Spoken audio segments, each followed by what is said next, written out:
മികച്ച NABL accredited ലാബുകളുമായി സഹകരിച്ച് premium health ചെക്കപ്പുകൾ affordable നിരക്കിൽ ലഭ്യമാക്കുന്നു. കൂടാതെ ടെലിമെഡിസിൻ സൗകര്യവും. MHL smart labs.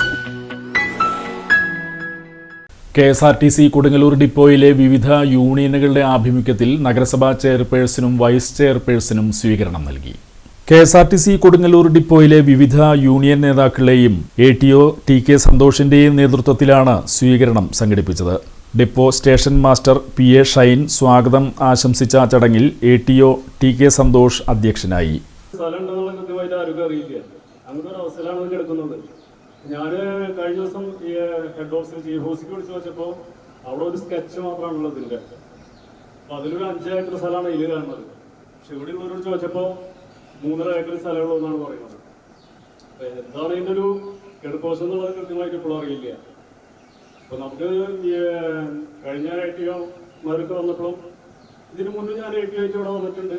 എന്നാൽ എനിക്ക് കാര്യമായിട്ടുള്ള പ്രവർത്തനമൊന്നും കാഴ്ചവെക്കാൻ പറ്റിയില്ല ആ സമയത്ത്. നഗരസഭാ chairperson Honey Peethambaran, vice chairperson Sumitha Nisaf എന്നിവർക്ക് ചടങ്ങിൽ സ്വീകരണം നൽകി. INTUCക്ക് വേണ്ടി PJ ജോൺ മിൽട്ടൺ, CATUവിന് വേണ്ടി VP സുജിത്, AITUCക്ക് വേണ്ടി KP നഹുഷൻ എന്നിവർ ചടങ്ങിൽ സംസാരിച്ചു. CLR ജീവനക്കാരി ഷീജയുടെ കവിതാ സമാഹാരം ചടങ്ങിൽ അവതരിപ്പിച്ചു. TM ജയകൃഷ്ണൻ ചടങ്ങിൽ നന്ദി പറഞ്ഞു.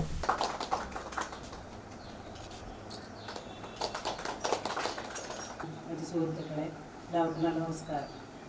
ആദ്യം തന്നെ ഇന്ന് ഞങ്ങൾക്ക് ഇങ്ങനെ ഒരു അനുമോദന ചടങ്ങ് സംഘടിപ്പിച്ച ഇതിലെ എല്ലാ ഭാരവാഹികളോടും നന്ദി പറയുകയാണ്. നേരത്തെ ATO പറഞ്ഞ പോലെ ഇവിടെ ക്ഷണിച്ച് ഇത് തന്നെ ഒത്തിരി കാര്യങ്ങൾ നിങ്ങളോട് നിർദ്ദേശിക്കാനുണ്ട് എന്നുള്ളൊരു സൂചന ഇവിടെ തന്നു കഴിഞ്ഞു. തീർച്ചയായിട്ടും KSRTC സംരക്ഷിച്ച് അതിൻ്റെ പരിഹാരങ്ങളൊക്കെ മുന്നോട്ട് കൊണ്ടുപോകേണ്ടത് തദ്ദേശ സ്വയം എന്ന രീതിയിലും പ്രാദേശിക ഗവൺമെൻറ് എന്ന രീതിയിലും നടത്തിപ്പോകേണ്ട കാര്യങ്ങൾ തന്നെയാണ്. തീർച്ചയായിട്ടും ഞങ്ങളുടെ പരിധിയിൽ നിന്നുകൊണ്ട് തദ്ദേശ സ്വയംഭരണ സ്ഥാപനങ്ങൾക്ക് എന്തെല്ലാം ചെയ്യാൻ കഴിയും അതിനുള്ളിൽ നിന്നുകൊണ്ട് തന്നെ ഇവിടേക്കുള്ള പരിഹാരങ്ങൾ തീർച്ചയായിട്ടും ചെയ്യുമെന്ന് ചെയർപേഴ്സൺ എന്നുള്ള രീതിയിൽ അറിയിക്കുക. നമുക്കറിയാം ഇന്ന് KSRTC ഗവൺമെൻറ് ഒത്തിരി ഈ സംരംഭവുമായി മുന്നോട്ട് പോകാൻ ഒത്തിരി പദ്ധതികളുമായിട്ട് മുന്നോട്ട് പോവുകയാണ്. ഞാൻ നേരത്തെ ഇവിടെ വന്നപ്പോൾ പറഞ്ഞു, കാരണം 8 മണിക്ക് ശേഷം ബസ്സിൻ്റെ കുറവുകൾ തീർച്ചയായിട്ടും ഞങ്ങളുടെ അടുത്ത് കഴിഞ്ഞ താലൂക്ക് സഭയിലും സൂചിപ്പിക്കുകയുണ്ടായി. അതുകൊണ്ടാണ് ഞാൻ പറഞ്ഞത് തൃശ്ശൂരിൽ നിന്നുള്ള യാത്രക്കാർ വളരെയധികം ബുദ്ധിമുട്ടുന്നു, അവിടെ വരുമ്പോൾ 8 മണിക്ക് ശേഷം വരാൻ സാധിക്കുന്നില്ല കൊടുങ്ങല്ലൂർക്ക് എന്നുള്ളൊരു നിർദ്ദേശം വെച്ചിരുന്നു. അപ്പോൾ അത് ഞാൻ ശ്രദ്ധയിൽപ്പെടുത്തിയിട്ടുണ്ട്.